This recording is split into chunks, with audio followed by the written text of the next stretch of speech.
Okay, we should start. We have 30 participants who've already joined us on this webinar. So I think I would take this opportunity to formally start the webinar.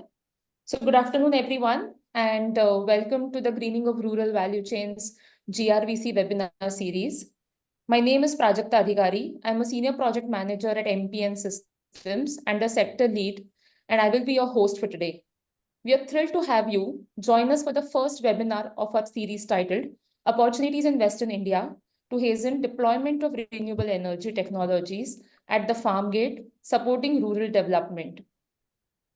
I would like to now take an opportunity to introduce our speakers. Today, we are honored to have a distinguished panel of speakers with us, each bringing wealth of knowledge and experience from their respective fields. Let me take this as an opportunity to introduce them individually. Ravindra Dolare. He's the president and head of product management at Ecozen Solutions.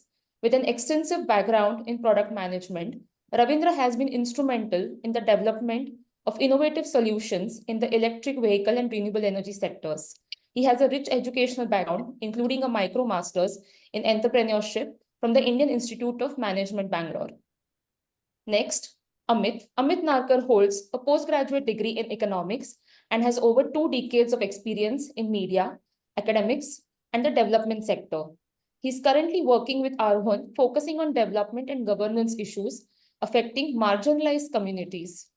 Amit has been an advocate for public financing for social development, agriculture, drought management, and tribal development. Next, we have Emmanuel. He leads market development and institution building efforts at Caspian, focusing on the food and agriculture space. He has extensive experience in development finance, having worked with NABARD and Manaviya Development and Finance Limited. Our last speaker, Mr. Shridhar Ogale, is an innovator and leader in the food processing sector. Based in Dahibab, Sindhudurg, he has been in the food processing business since the 1980s, expanding his product line from 1 to 110. He has established a cluster of 80 companies providing valuable infrastructure and machinery to enhance the value of raw materials and increase profits for local farmers. I would like to now move to our internal Ensystems team, where we have Dr. Sudhir Kumar Goel, a senior strategy advisor at Ensystems. He has over 40 years of experience as a scientist, administrator, and expert in the agriculture sector. He has worked as a researcher in nuclear physics at Bhabha Atomic Research Center. In 1982, he joined the Indian Administrative Service and since then has occupied various senior positions in Maharashtra, mainly in agriculture and cooperatives. He has extensive experience working on various projects funded by the World Bank, Asian Development Bank, and International Fund for Agriculture Development. Dr. Goel's interests lie in establishing a public-private partnership framework for integrated value chains. At the last, we have Ira Atle Prem, who has over 18 years of experience in research in economics, energy efficiency, and sustainability. Her expertise includes project management, macroeconomic research, and climate financing. Ira leads the key projects in her capacity as a project director. Here, I would like to make a small announcement. We would be conducting a Q&A session towards the end, so please feel free to send in your questions throughout the webinar in the chat box. Now, I would like to invite Ira to talk about the company, our core areas of work, and our aspirations in the sector. Thank you, Prajakta. Really happy to be here talking to such a large audience about a really important and timely topic, which is the greening of the rural value chains. So before that, I'd like to just give a small introduction of our company. Can you move to the next slide?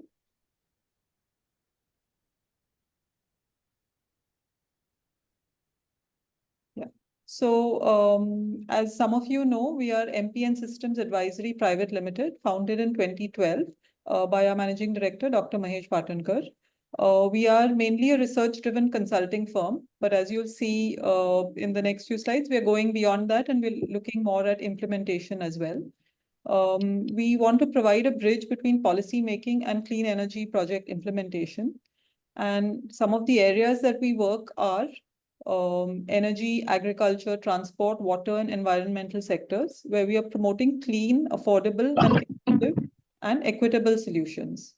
So MPN Systems is based in Mumbai, but we also have an affiliate company, MPN Systems Products and Services, which was launched in 2022, and it's branded as The Earthaware. Through this and other ventures, we are also expanding beyond India into Southeast Asia and the Gulf cooperation countries. Next slide. So these are some of the core areas of our work.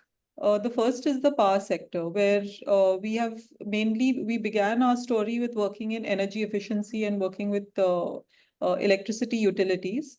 We have now moved on to working on demand flexibility initiatives, solarization of MSMEs, green corridors, and large-scale renewables initiatives. Next, I'd like to look at sustainable mobility, where we are looking at alternative fuels, public transportation and shared mobility, electric vehicle charging infrastructure, where we are looking not just at private vehicles, but also at freight vehicles and electric vehicle charging infrastructure along corridors, and also route optimization. And currently we are working on electrification of e-commerce delivery companies across certain cities in India. Coming to green value chains, this is the area that we're going to be talking about today. And we're looking at greening of the rural value chain. Some of the other things we do through this initiative include supporting livelihoods, reducing climate impacts in post-harvest processing, transport, and point of sale. There's also the circular economy, where we conduct system analysis and material reuse of waste streams, as well as resource assessments in the water, buildings, and material sectors. Cutting across all of these verticals, we have climate finance, which has a part to play in each sector. And we'll look at it a little bit in green value chains, particularly one of our speakers will, I think, talk about this as well. In addition to these main areas of work, we also have a few products. We have PEAK, which is the portal for environmental analytics and knowledge.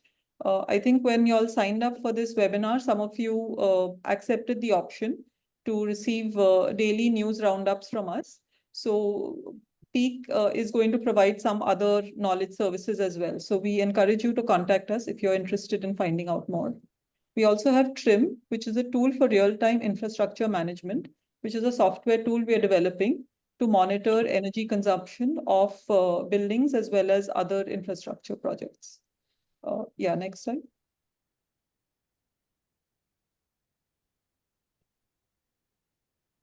So coming to greening of the rural value chain, or GRVC, there's a framework that we have adopted to look at the entire sector. We call it the STPF framework, where it's social, technology, policy, and financing. As you can imagine, these are all key aspects of it. We don't focus only on the technology or only on the financing, but we look at all of them. So the social aspect includes looking at value chain partners, such as civil society organizations, FPOs. Technology, we look at the equipment itself, infrastructure, energy, and RE interventions. In financing, we look at the revenues and costs of units, finance from governments, banks, and other sources. At policy, we look at existing and proposed policies at the state and central level. We've used this STPF approach to map value chains for crops such as millets, bananas, strawberries, and turmeric. We've recently worked in districts, and we're currently working in some districts in Maharashtra, including Nandurbar, Jargaon, Nagpur, and Gadchiroli. And we've also looked at districts in Madhya Pradesh, such as Chhindwara and Singrauli. Here, we've conducted site visits and discussions with farmer producer organizations, or FPOs, to understand some of the social aspects and the barriers that they face in conducting some of these transformations. We are also working currently in the Shastri Basin in Ratnagiri, where we're focusing on resource mapping and assessing the potential for renewable energy integration. We engage with policymakers, with financial institutions, and service providers to fine-tune a low-carbon development approach. And our efforts include creating livelihood opportunities through the transition to clean energy. We'll talk a little bit about our goals in the next slide.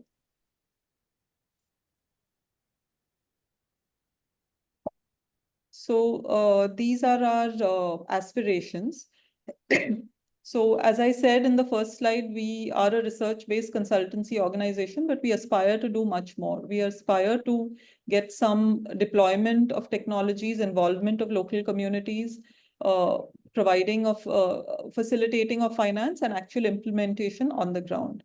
So one of our big current aims is to launch a portfolio of 100 projects over a period of 12 months. The investment opportunity that we see here is 60 to 100 crores.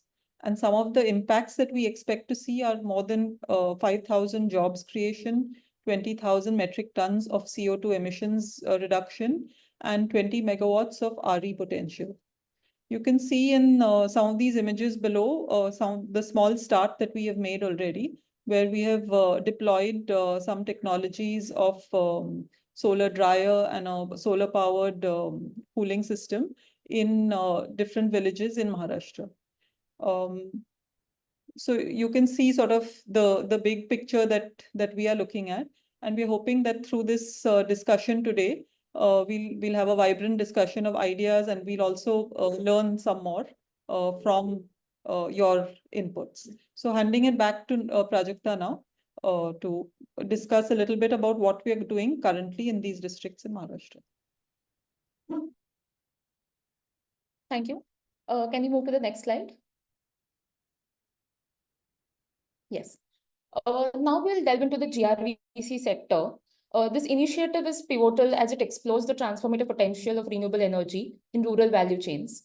Our primary objective has been to increase farmer incomes by enhancing the shelf life of products and extending operational working hours. By doing so, we create green beneficial. We have been engaging for last few years in the districts of Maharashtra and Goa, as also Ira mentioned, and a few of the other districts in Madhya Pradesh. Some of our notable projects, can we see the next part of it, the green value chains? Some of our notable projects include the cooling needs assessment for community cooling hubs and clean and efficient cold chain project that we did in 2019-20, community to market resources efficient corridors, sustainable livestock systems project. The reports for all of these projects are available in the public domain to further understand our work. We have been continuously supporting alternative livelihood opportunities through efficient horticulture value chain in states in central India, where we developed over 15 projects for rural sector development and are currently working on a project on web-enabled energy efficiency strategy for cold chains. Next slide.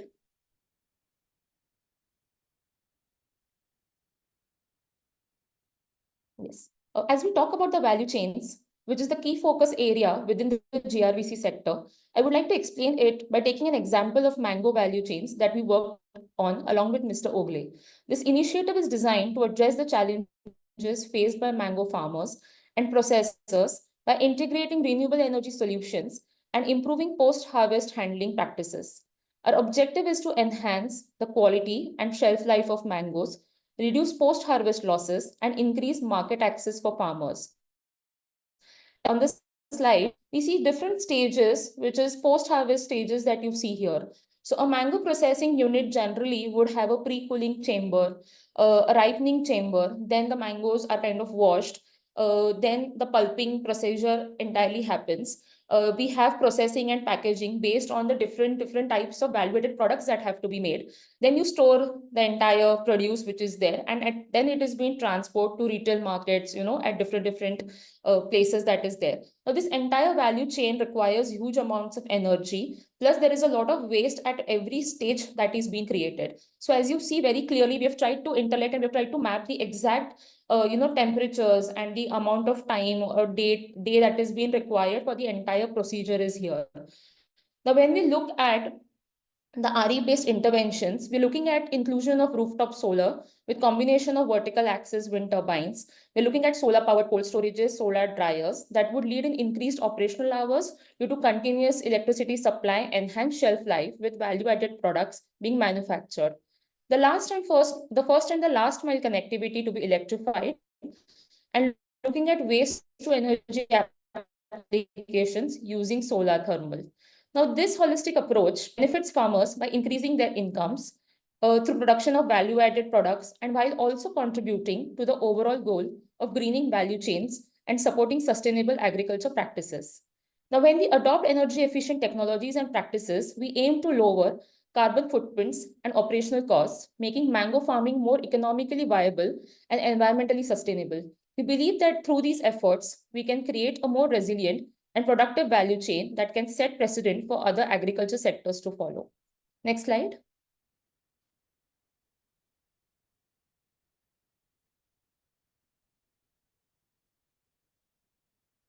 Yes. While we talk about the greening opportunities, it is essential to highlight our commitment to promoting the adoption of new renewable energy-based technologies. These technologies are crucial in addressing the pressing issues of climate change and the interconnected challenges of the food, energy, water nexus. By integrating these innovative solutions, we aim to significantly increase the productivity and efficiency of rural value chains. One of our primary goals is to identify and capitalize on opportunities within post-harvest processing units. This involves not only implementing energy-efficient practices, but also developing alternative financing mechanisms to overcome existing financial barriers. By doing so, we strive to create a sustainable framework that enhances the resilience of rural economies. Our efforts are designed to support livelihoods, reduce climate impacts, and promote economic benefits. Ultimately, we envision a future where rural value chains are more productive, sustainable, and economically viable, contributing to broader environmental and social goals. Ahead towards our esteemed panelists, our session today will cover various facets related to renewable energy deployment in Western India. Our panelists will share their insights on policy implementation, financing mechanisms, and innovative technologies that can drive the adoption of renewable energy solutions. We will be conducting a Q&A session, as mentioned earlier, towards the end. So please feel free to send your questions throughout the webinar in the chat box. Arshit, we can stop presenting for now. I would like to now call upon our first speaker, Mr. Ravindra Dolare, to share his experience regarding technology deployment in Western India. Over to you, Ravindra. Thank you, Prajakta, and good evening, everyone. I hope I'm audible to everyone. Yes. Great. So I will focus more on innovative technology that we manufacture in India, and especially what are we doing currently in Western India. Prajakta, either you can present it, or if you can give me access to share a screen, I will share my screen. Sure. Arshit, can you present the presentation shared by Ravindra to us? I just shared with you. Yes, we've shared it. Arshit is sharing it. Yeah. Great. Thank you so much. So, Ecozen today manufactures many innovative products, but two products like solar water pump and solar cold rooms. Ecozen started with these two products, and Ecozen is an organization which was incubated at IIT Kharagpur. So, founders are from IIT Kharagpur. So, we developed this product considering problems, statements in agriculture ecosystem. And then as an organization, we decided how a technology can play a very important role in agriculture sector, and it will evolve the agriculture sector on social, economical, and environmental angles. So we do a lot of impact work. We work with many relevant farmers, FPOs, and many users in India and outside. During the presentation, I would like to share a few experiences as well. Can you go to next slide? So I will just brief you about the organization Ecozen. So Ecozen is located in Pune, Maharashtra. We have 1 lakh square feet of state-of-the-art facility where we manufacture different innovations and products. Today, our strength is 750 people. When we started, it was like 2010, 11, times, hardly 30-40 people, but now the strength has gone up to 750. And at the same time, globally, the Ecozen products have made great amount of impact. So we are present in more than 15 countries globally. Can you go to next slide?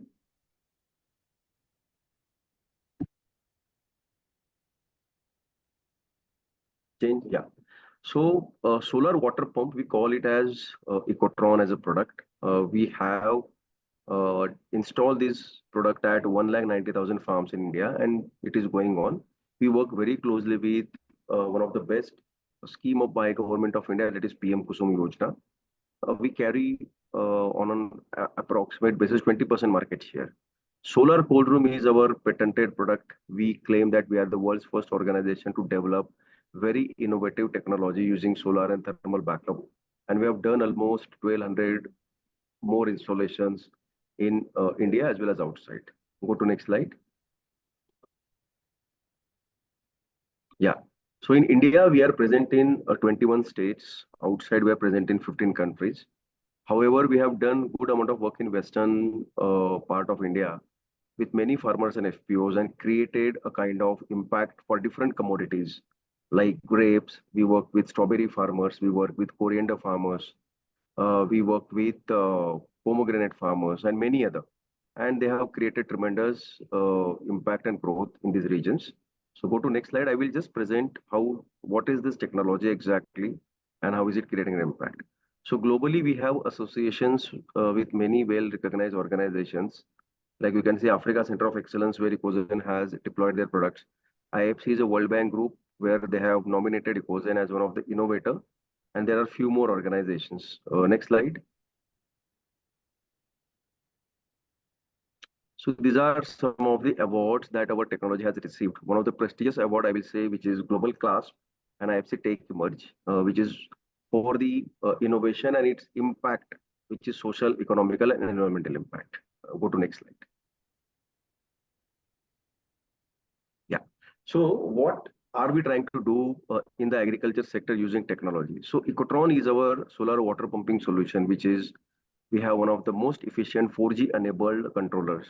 And what it does basically, it takes input from different sensors. We use IoT for remote monitoring, remote diagnostic purpose, and we ensure that the farmers are getting better water output. So the main focus is on water output so that they can have better irrigation. And we have seen that many farms, because of better irrigation, they have started taking multiple crops. However, in 2014, we realized one of the problem statement from the community that even though their yield has increased almost 2 to 3 times because of better irrigation, they are taking multiple crops. But on the post-harvest side, like Prajakta had already shared, they were facing a lot of challenges, like food loss was one of the challenge. Another challenge was they were not getting a right price for their commodities. And second, the demand for their commodities was available in a further market. But the commodities which are perishable in nature, it's very difficult to take it to the farther market without proper cold enabled supply chain. So this is where we realize that statistically it is said that in India, 33% food loss is still there in agriculture sector, which is huge. So we decided to solve this problem. And one of the things we realized that the farm gate infrastructure is not available. And 2014 and 15, we started with an ideation that how can we solve a problem of farm gate infrastructure? And one of the major constraint was the reliable electricity. So this is where we started using solar as a source of energy. And we never wanted to use chemical batteries in our product to store the energy. So we decided to use very innovative, we call it as thermal backup. That is a water-based technology. So we have a water-based backup. So using solar and water-based backup, we developed world-first solar cold room. And this is where we started making transformation to many farms in India, especially in western region as well, deploying this technology to farmers of different sizes and making an impact. Today, using that as a strength, Ecozen has already entered into 3 different domains. One is AI, IoT analytics, and energy storage. I will not speak more on that, but let's focus on Ecotron and EcoFrost. Can you go to next slide? Yeah, so this is our tech. So this is nothing but these are water-based bank. We call it as ice core. What it does basically, this is our patented technology. It stores energy in the form of ice. So basically during the day when solar energy is available, water gets converted into ice, and then this forms a backup for at least 24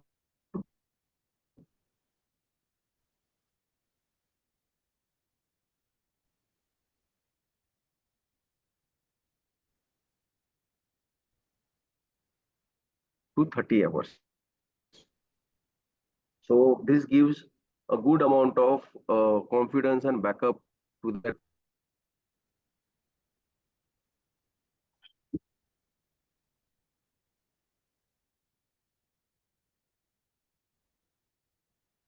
Hello.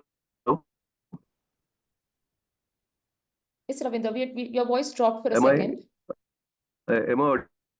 audible, project? Yeah, but there's some connection issue, it seems.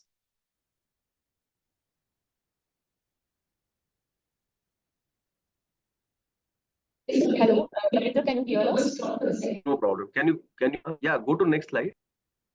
Yeah. Oh, off my.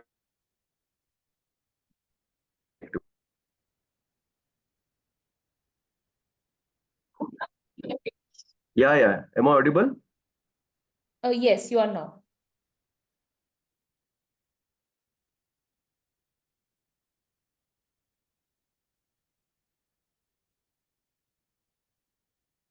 I think Ravindra got dropped off the meeting. So I think we'll get back to Ravindra in quite some time. So let's go to our next speaker, Mr. Amit Narkar, who has been working in Jawar, Mokhada for past few years. It will be very interesting to understand the implementation and impact side of his work. Over to you, Amit. Well, thank you, Project and Ensystems team for just a minute. One second, just give me a minute. Ravindra, are you there here? Yes, I can see you now.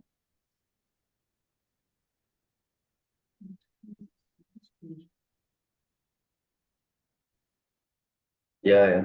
Am I audible? Amit, you are. Ravindra, what we can do is we can come back to you again once we Am I have the audible, other project? speakers. Yeah, Amit, you are audible, clearly audible.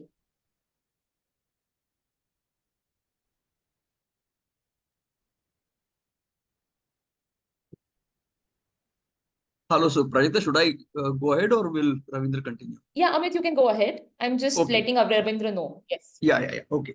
So thank you for organizing this webinar, and thanks also for inviting me to speak on something which is not actually my cup of tea. But then, I mean, we have been using this technology when we are working in uh, one of the remotest areas of Maharashtra. So we work in Palghar district. That's precisely, we work in Mokhada block and Jawar block extensively. And for the past 10-15 years, we've been doing certain things with the help of technology uh, aimed at enhancing the quality of life of people in Palghar district.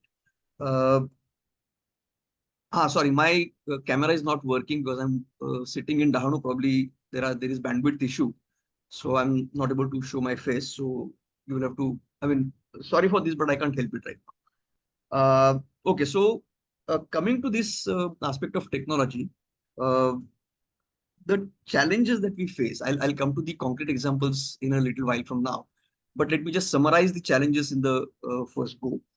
Uh, First is, one of the major challenges is the harsh realities of rural life in our country. And I mean, we may talk about new technologies, and we may talk about technologies helping us ease people's lives. But when it comes to the harsh realities of life, we should not forget that out of the land holding people in our country, in agricultural community, almost 80% possess land which can be called as small or marginal farmland.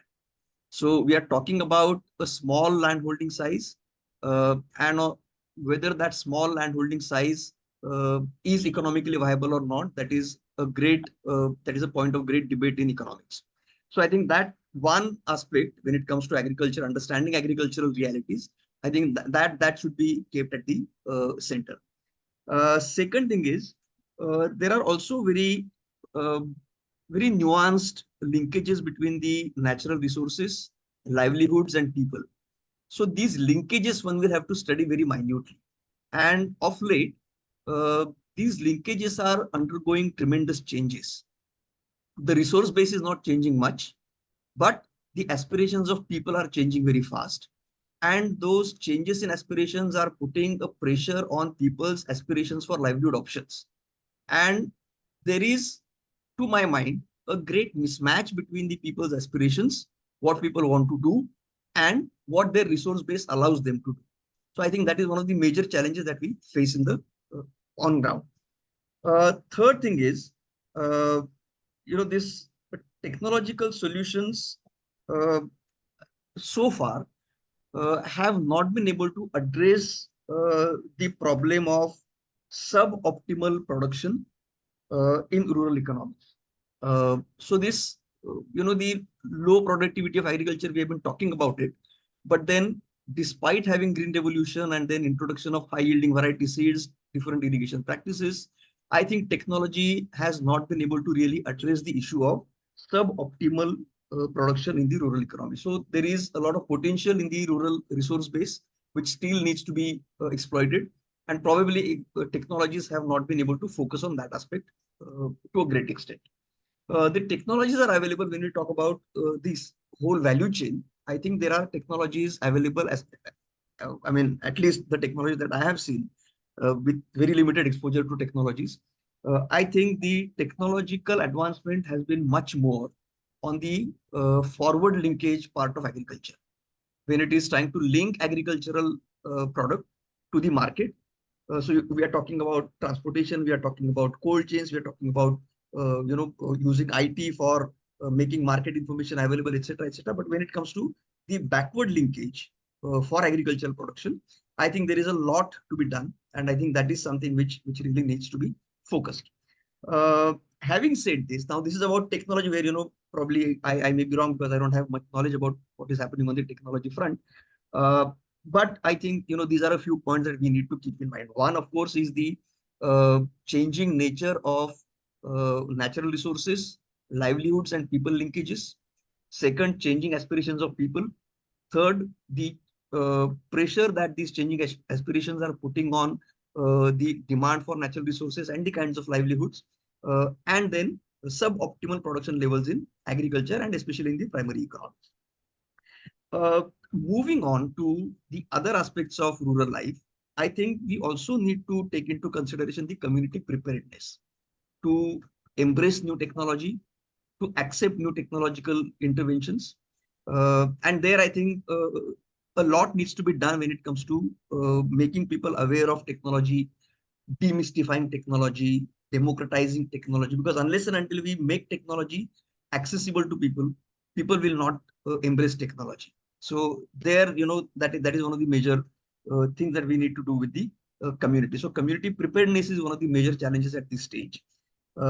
Second thing is even the availability of infrastructure, which is required for deployment of technology. For instance, I'm sitting in Dahanu town now, but I'm not very sure of the electricity supply.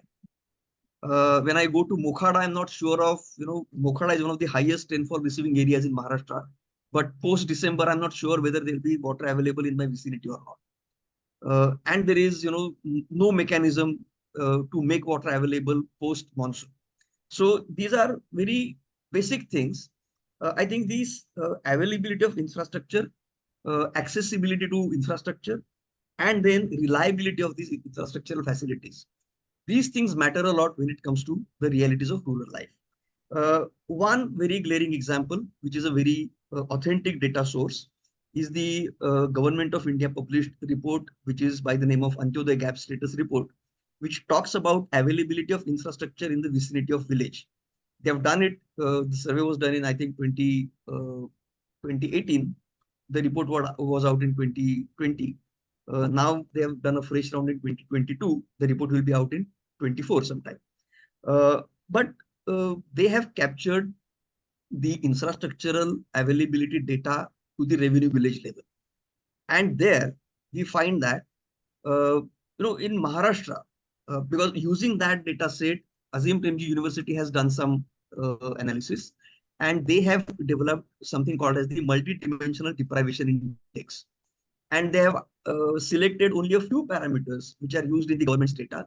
And they have tried to go to the extremes, like whether a school is available in the vicinity of 5 kilometers, whether a primary healthcare center is available in the vicinity of 10 kilometers, whether a bank is available in the vicinity of 5 kilometers, whether a Pakka road is available just 1 kilometer away from the village.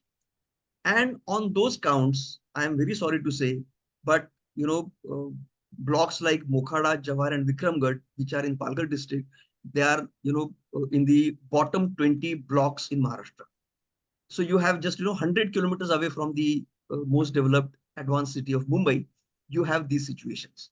So I think this availability of infrastructure, which will make deployment of technological interventions possible, even that infrastructure is largely missing in our rural setups. So I think these are a few challenges, which we need to keep in mind when we are talking about deploying technology. Again, one major aspect is appropriateness of technology. There may be state-of-art technology available. There may be new interventions, technological interventions, but whether that technology is appropriate for the rural life, appropriate for the rural setting, that we need to take into consideration. Otherwise, what happens is we also receive a lot of funds from the corporates, and they are also talking about deploying technology to make people's life easy. But then there are multiple aspects to it. One major aspect is cost of technology. Now, we have been using solar for now almost 10 years. And we find that, okay, now we have got some funding support. We can do it. But tomorrow, if our funding support stops, can we very easily transfer these assets to the Gram Panchayat? And if we transfer these assets to the Gram Panchayat, will the Gram Panchayat be able to take care of that? If we leave it to the Gram Panchayat to deploy these technologies today, are the Gram Panchayats equipped to do it? Are they in a position to bear the cost? So I think cost of technology is also an important aspect that we need to keep in mind. Of course, a new technology always is costly. And once the scale increases, once its usage increases, its demand increases, automatically its supply will increase, and that will bring the cost down. But at this point in time, I think cost of technology is, I'm just talking about the financial cost of it. I'm not talking about the environmental cost right now, because I'm considering that, all these technologies are renewable, sustainable. So we don't have to really worry about the environmental cost of technology, but the financial cost of technology, that is something which is still out of bounds of the rural communities. Having said this, let me also very proudly share with you that we have used solar power for rainwater harvesting. We have constructed check dams. We have created crores of liters of water storage capacity in Mokhada block alone, built more than 200 structures, small and big. And then the topography of Mokhada is such that you can stop water which is at the bottom of the hill, but you have to transport that water back to the upside of the hill, to the hamlets and to the agricultural lands. And to do that, you cannot rely on the grid power right now, because that is very unreliable. So we used the solar technology, and we've been able to take that water to the hamlets for drinking and domestic use purposes. We have also been able to take water for irrigation purposes, and that has made second crop possible for around 300 to 350 farmers in our area. So that is one major thing that we have done. Another thing which we tried but we have failed, and we don't know how to come out of that, is trying to use technology for agricultural food grain processing. The rice mills, and then the oil pressers, even the solar dryers. And there, I think, the community preparedness, the community readiness, the entrepreneurial mindset of the community, that is a major hurdle for us. Another thing is, when you do some kind of processing, it is value addition. And to do that value addition, you need to invest some money.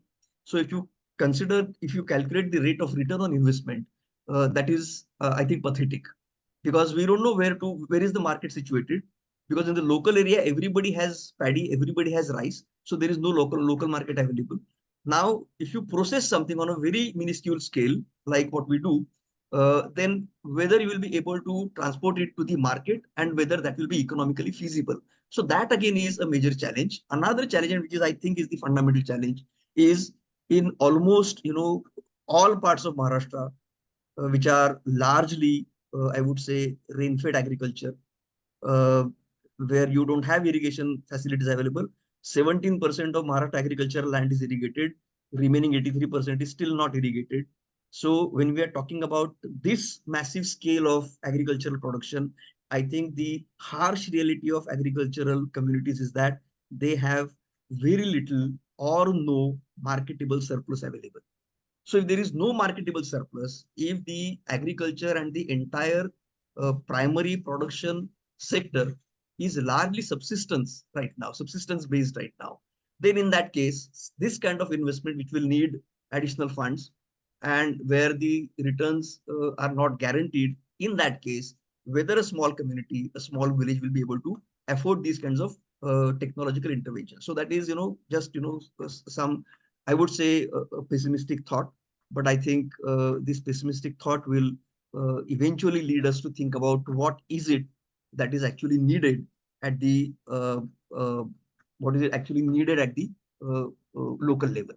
So I think some good initiatives, some good experiences, promising experiences like using solar water for making water, solar power for making water available for domestic use and drinking and agricultural purposes. But then when it comes to increasing productivity, increasing production, and then linking it to market, I think we still have a lot to do there.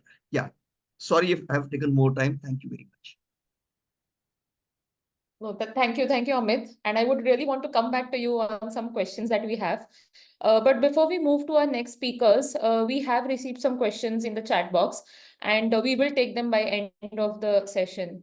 Also, for all the participants, can you please add your affiliations after your name, so we just know, like, from what organizations you represent, which all organizations? That will be really helpful for us. Now we have our next speaker, where I would like to invite Mr. Emmanuel Murray, who will be sharing his experience focusing on the availability of finance and the investment portfolio led by him. I hate to say this, but can we just stick to 5 to 7 minutes so that we can take the questions that are coming in the chat box and make this discussion more vibrant? Thank you. Over to you, Mr. Murray. Thank you. I will not use 5 to 7 minutes. Basically, the kind of technologies that have been developed, and we have seen Ecozen and others, require to be scaled. So we at Caspian are equity investors in Ecozen and similar companies which are having technologies which are relevant and scalable. We also have a NBFC from which we make lending to these companies and also to the end users. So technologies, for example, solar dryers or electric vehicles, and companies like these which need to finance end users for this, that is also something we can do. So this is where we as Caspian participate in energizing supply chains in rural India, and we have quite a bit of a portfolio of companies, 25 to 30 companies in this space that have both invested and do. And there's tremendous opportunity for us to do much more in the years to come. Thank you.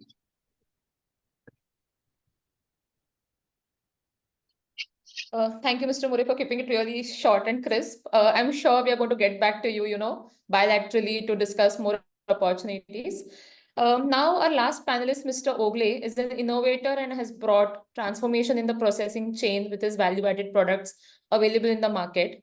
Ogale sir, I'll invite you to, take the dais now. And sir, मराठीत हिंदीत तुम्ही ज्याच्यात पण comfortable आहात तुम्ही त्याच्यामध्ये सांगू शकता की आपण तुम्ही ज्या क्षेत्रात आपण काम करतोय त्याच्याबद्दल तुमच्याकडनं ऐकायला एक 5 मिनिटात आवडेल आम्हाला. ठीक आहे. नमस्ते सर्व उपस्थित मीटिंगला असलेल्या सभासदांनो. मराठीमध्ये चालेल ना बोललं तर का हिंदीमध्ये बोलू? नाही सर, मराठीत चालेल. तुम्हाला हिंदीत शिफ्ट करायचं तुम्ही तेही करू शकता, अच्छा काही हरकत नाहीये. नमस्कार, माझं नाव आहे श्रीधर ओगले. मी ॲक्च्युली सिंधुदुर्ग जिल्ह्यामधील देवगड तालुक्यामध्ये मी दैगाव म्हणून एक एकदम रूरल एरिया आहे, तिथे मी फूड प्रोसेसिंगचा माझा व्यवसाय आहे. जसं आमचा वडिलोपार्जित आंबा बागायती काजू वगैरे व्यवसाय आहे. आणि गेली 40 वर्ष मी ह्या व्यवसायामध्ये काम करतोय. व्हॅल्यू ॲडिशन हा माझा बेसिक व्यवसाय आहे. आणि मी इथे फूड प्रोसेसिंगचं काम करतोय. अप्रॉक्सिमेट 120 ते 130 प्रॉडक्ट मी मार्केट करतो, ओगळे मी सर, प्रोडक्शन करतो. आपण हिंदीत होऊ शकतो का? काही वो पार्टिसिपंट वो जे हिंदीत, या आपण या हिंदीत हम क्लिक हिंदी करू में बात शकलो कर तर. सकेंगे, कोई प्रॉब्लम नहीं है. ठीक है सर. तो हम ये दहेबाव गांव में इधर फूड प्रोसेसिंग का काम करते हैं. इधर 120 प्रोडक्ट बनाते हैं और मार्केट करते हैं. हम तो 5 मिनट में हम अब हमारा हमका जो इधर का प्रॉब्लम रहता है वो आपको बताएंगे. हमें क्लिक कर एक पहला प्रॉब्लम हमारा टेक्नोलॉजी का है, दूसरा प्रॉब्लम है पावर का है, तीसरा प्रॉब्लम है स्किल लेबर का है, फोर्थ है ट्रांसपोर्टेशन. इधर बहुत रूरल एरिया है तो ट्रांसपोर्टेशन का बहुत प्रॉब्लम हो जाता है. और पाँच पाँच नंबर में है जो एफएसएसआई का जो प्रॉब्लम रहता है फूड में, फूड सेफ्टी ऑफिसर वगैरह वगैरह का, तो बहुत प्रॉब्लम इधर हमको फेस करना पड़ता है. तो पहला, ये तो बारिश का सीजन चालू है और पावर का प्रॉब्लम बहुत हो जाता है इधर. पावर शट डाउन हो जाता है, एक एक दिन दो दो दिन शट डाउन हो रहता है. तो इसको थोड़ा सा चैलेंजिंग हमको होता है ये. और दूसरा टेक्नोलॉजी जो चाहिए हमको, इधर एग्रीकल्चर में टेक्नोलॉजी डेवलप होना चाहिए. तो आर्टिफिशियल टेक्नोलॉजी जो आएगा इधर और इसमें हम काम कर सकेंगे, तो हमको ये फूड प्रोसेसिंग में भी चाहिए. और दूसरा है हॉर्टिकल्चर में, वो जो हमारा हार्वेस्टिंग वगैरह रहता है, फ्रूट हार्वेस्टिंग रहता है, इसमें भी उसको चाहिए. हम तो पिछले कई दिन में पाटनकर साहब के बराबर इसके बात कर दिए. पाटनकर साहब आपको तो बहुत बताएंगे इधर का क्या क्या प्रॉब्लम रहता है. और प्राजक्ता मैम भी इधर आके देख के गए सभा इधर का. देखिए प्रॉब्लम बहुत होता है, लेकिन हम प्रॉब्लम बताने के लिए नहीं आए, हमको फेस करना पड़ता है और फेस करके हम आगे जा रहे हैं इसमें. तो ये जो हमारा टेक्नोलॉजी हमको जो चाहिए, वो जो आपके मीटिंग में जो कोई टेक्नोलॉजिस्ट है, वो ये हमारी जो बात है वो बात सुन के हम हमके बराबर थोड़ा आपका नॉलेज शेयर करेंगे. और हमारा हमको जो प्रॉब्लम रहता है वो आप प्रॉब्लम उसको बताएंगे, तो कहीं उसको सॉल्यूशन निकल जाएगा, ऐसा हमको विश्वास है इसमें. तो हम तो अभी कोई ज़्यादा टाइम नहीं बोले लेंगे, कि हमारा तो थोड़ा सा टाइम हो गया है. वो हमारे फैक्ट्री में जो काम करने वाले लोग हैं वो जाने के लिए बार बार पूछ रहे हैं. इसके लिए थोड़ा सा एक 5 मिनट का हम रेस्ट लेंगे और उसको छोड़ के फिर वापस ज्वाइन हो जाएंगे. चलेगा ना मैडम? जी सर. धन्यवाद. जी सर, जी सर. धन्यवाद. Yes, thank you. Thank you, Ogale sir. I would like to now call upon Ravindra again, to quickly talk about the technology, explain one of the examples where they've seen benefits that have, the benefits that have come to the farmers. And I think a question that I have for him later. Thank you, Prajakta. I'm sorry for some unreliable network at my end. I'm still facing that problem. Shall I switch off my video? Is that okay? I think that's okay. Yes. Great. So I think I left my presentation on a technology part. However, I wanted to just show to the audience how farmers are using mobile app and internet connectivity just to use cold storages. So this is one of the innovative internet app that Ecozen has developed. And what have we done? So Ecozen has done a very in-depth research on various commodities in India and Africa on the storage practices. So what do I mean by storage practices? That what should be the shelf life of these commodities inside the cold room? And once we take out these commodities from a cold room, what should be the shelf life? And we have published many international papers. So all those information is a part of algorithm in the form of mobile app. What we tell our users, especially farmers, FPOs, that use this mobile app to store commodities. So they need not to worry about what is right temperature and right humidity. They just need to click image as shown on the presentation, and the temperature humidity adjust automatically.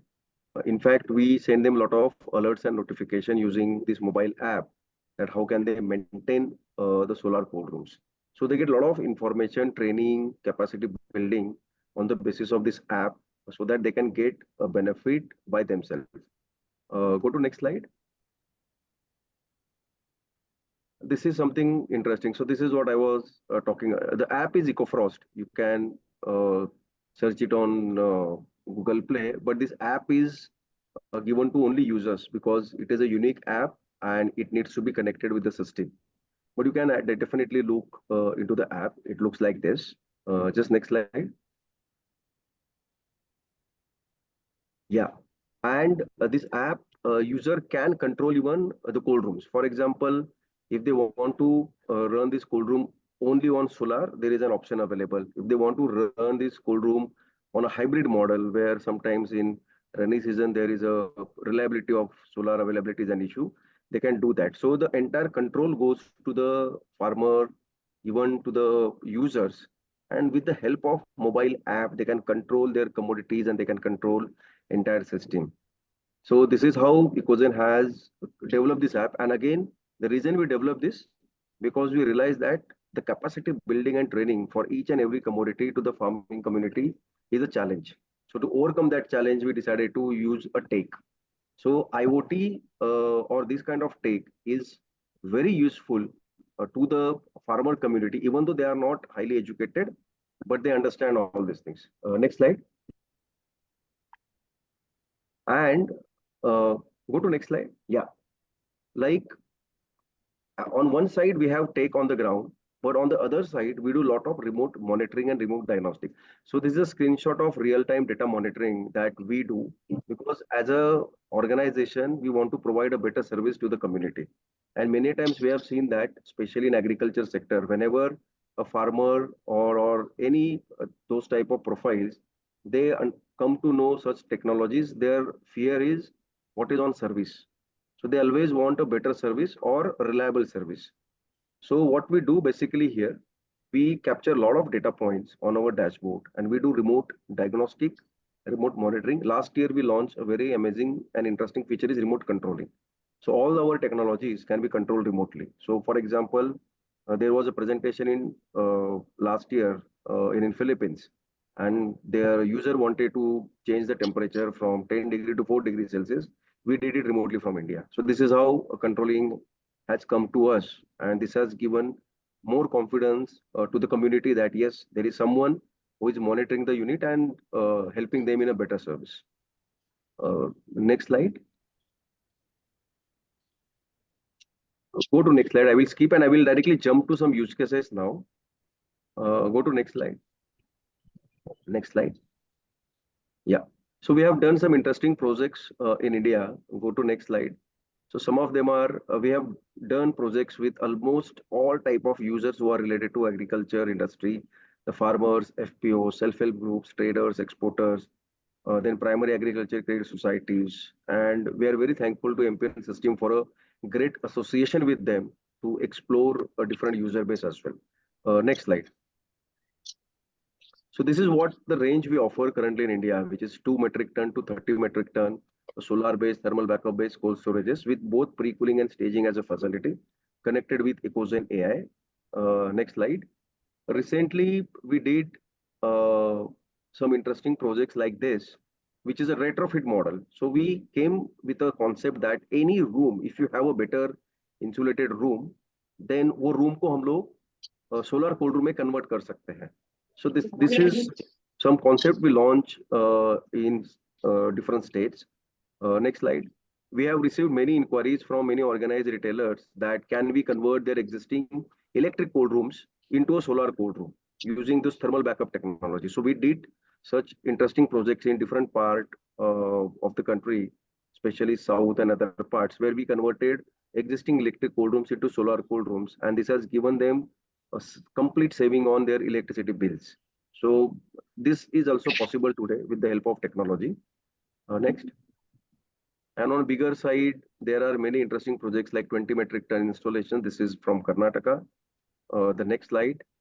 There are even bigger sizes like 30 metric ton where people store many commodities and the pre-cool it, do the staging. So this is another project. So I will jump to one case study, which is on the next slide. Can you go to next slide? This is one of the interesting customer from a location known as Solapur in Maharashtra. What it did basically, so we offer our product on leasing basis as well as we sell this product. So this customer actually bought the product. He is based in Solapur. What he did, he has 10 acres of land and he takes multiple crops in that 10 acres. Now he came up with an idea. Instead of taking this cold room from one farm to another farm, why not to install this cold room on a tractor trailer, put it there, and whenever there is a requirement, he will just take the trailer to the different parts of the farm and immediately put the commodity for pre-cooling purpose. So we love this idea. In fact, we share this idea with many of our users who have bigger land size and wanted to store commodities in different part of the farms. So this farmer has got at least 25% to 30% increment in his income.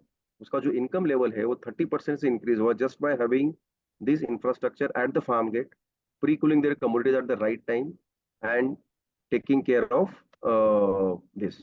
Just go to next. I'm just closing with the next case study and yeah. So this is another case study of tomatoes. Everybody knows कि tomato का prices कितने fluctuate हुए थे last year में, and we receive many requests कि tomato का shelf life extend हो सकती है क्या? Even though this case study says 21 days, we have extended tomato shelf life beyond 21 days to 45 days. So this particular group stored tomatoes when rate was 3 rupee per kg, and you can see the appreciation in 21 days after storage. They got a rate of 30 rupees per kg, which is almost 3x. So this is a benefit of technology where commodities can be stored for a better period of time. They can be pre-cooled. उसकी shelf life आप extend कर सकते हो. And with that, you can wait for a right timing and you can take these commodities to the right market. So with this, I will stop my presentation here. Thank you so much, Prajakta and team, for giving me an opportunity. And would love to answer if there are any questions from the audience. Thank you. Thanks, Ravindra. I'm sure we can do another complete focus session on only, the solar powered cold storages. For now, I'll just move on to, I would like to call upon Dr. Sudhir Kumar Goel to share his views based on his vast experience in the agriculture sector and also present some insights. Dr. Goel.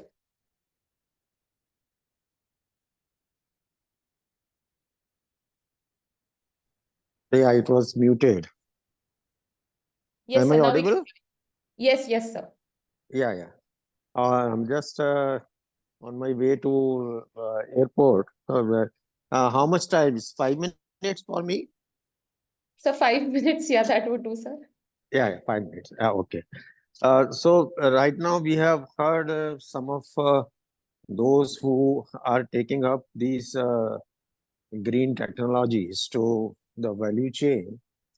The basic issue is that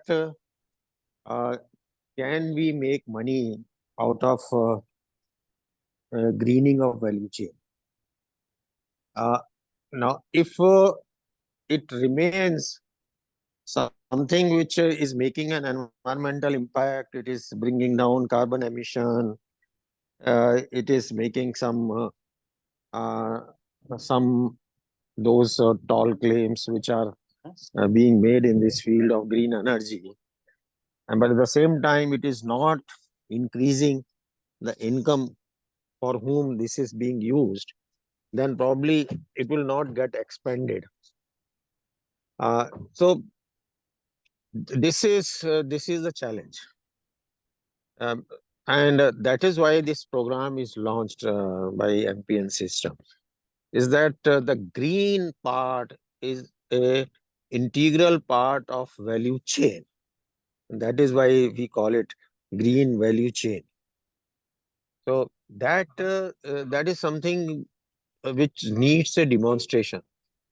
The usual impression is there, which says that green technologies are costly, their capital cost is too much, they are not very reliable because maintenance is difficult, and so on and so forth.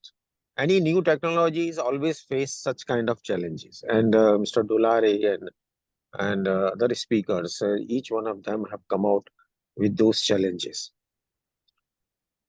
So the point is that whether these green technologies are in the form of a solar PV, or they are solar dryer, or they are solar cold storage, or say biomass based energy system, and many more. How come we will be able to show it to the users that if you use a conventional energy system or conventional system of production, and we use this technology, which is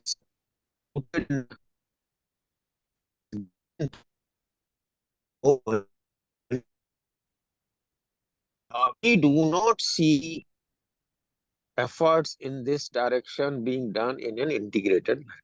So when we say value chain, and as we say green value chain, is the green technology part, the value chain part, the operational part, the collective, the marketing of the produce.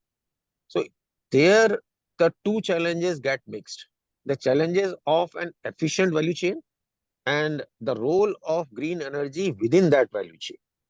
Now, if value chain is inefficient because of several reasons which are nothing to do with its greening, then still it will be difficult to demonstrate, or it will be impossible to convince the users that the greening is going to make a difference.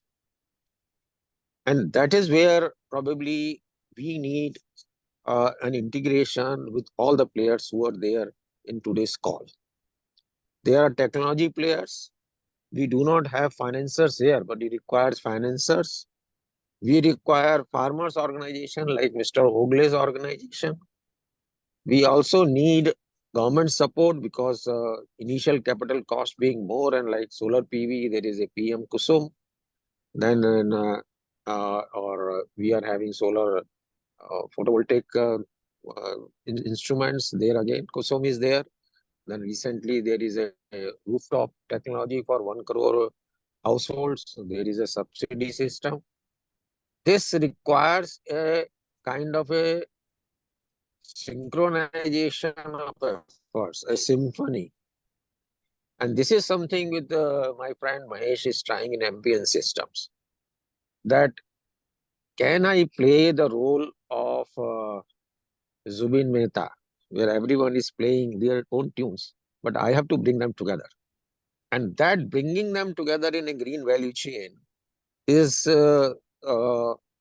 something which we are trying to establish in the marketplace, in a rural space, and show it to others who are all users, whether the technology players, whether they are government organizations or farmers themselves, the entrepreneurs, that it makes sense to green your value chain. I hope you understand the challenge before us. The solution lies in how can we work together. I urge upon all who are on this call to think from this moment onwards, how can I make this a grand success? To what extent I can contribute to such kind of existing or new value chains in rural areas. Then only the way we are talking about, and the Prime Minister recently reiterated when he was in G7, that 2070 we are carbon neutral. We can't become carbon neutral if our value chains in rural areas remain what they are. So these small efforts which we will make together is going to change the entire scenario of use of rural energy in our country. I'm sure those who took time off to listen to this webinar, which is first in the series, we hope that this will become a platform where we understand what are the opportunities for greening and in what way we can make more money out of this technology. Over to you, Prajakta. Thank you very much for calling. Thank you, Dr. Goyal. We have one question that I would like to take from the chat box, and also one question for Mr. Murray. Firstly, I'll just go to quickly Mr. Murray, and I just wanted to understand, like, how do you approach the challenge of lack of investment? Hello? Yeah, please go ahead. Yeah, I'm audible, right? Yes.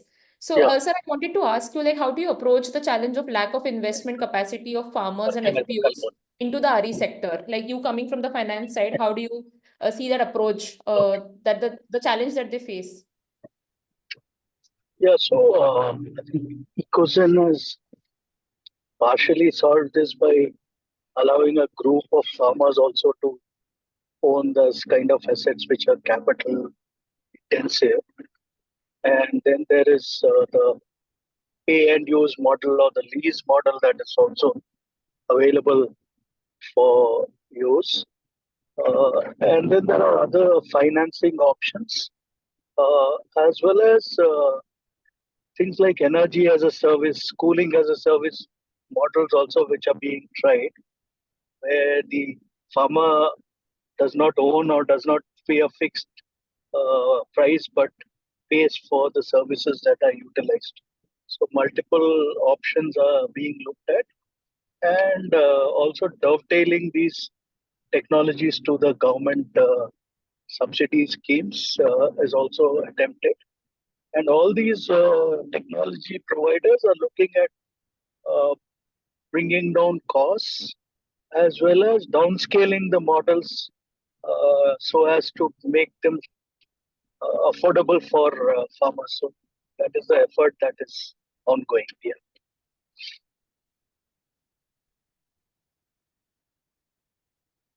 Thank you, Mr. Murray.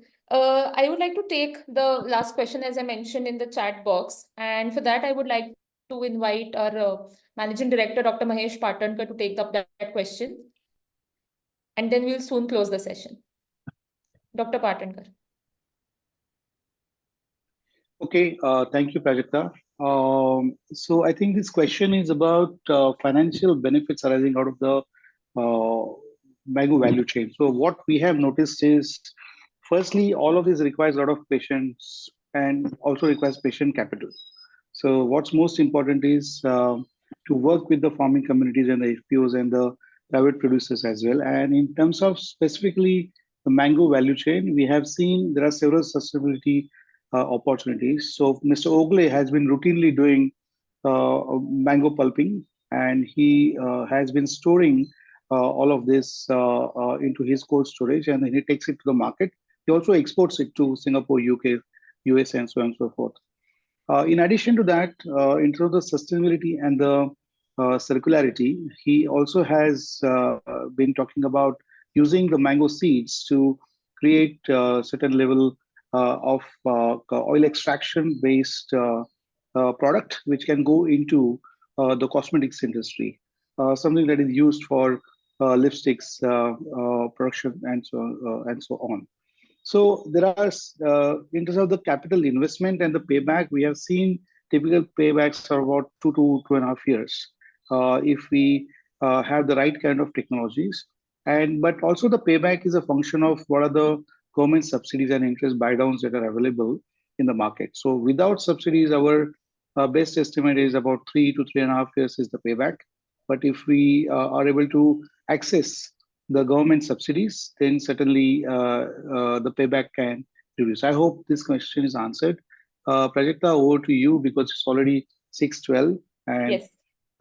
Yeah, over to you, please. Thanks. Yes. So before I formally close the session, can we ask the participants to switch on their videos so that we can take a group photo here?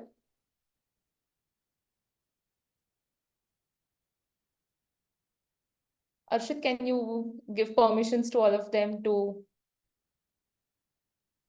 and also remove me from the spot? Permission. Yeah. Yeah.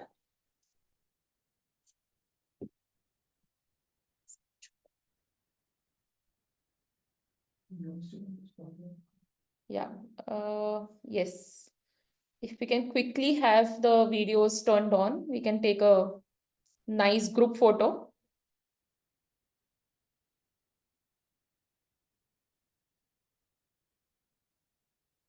Are we ready for a picture? I think all of us there. Yes, I think we have some screenshots taken. Right? Okay. Yeah. So thank you all. As we've come to the end of this webinar, I would like to thank all our panelists for taking out time and sharing their valuable experiences and insights. I would like to thank all the participants for their presence and making this discussion interesting. And lastly, Dr. Goel for his continued support with our internal MP Ensystems team for all the efforts taken. We look forward to seeing you all at the next webinar and keep you posted via LinkedIn, emails, and WhatsApp. Do follow our LinkedIn page to stay updated on our overall activities and webinar announcements. Thank you. Thank you all.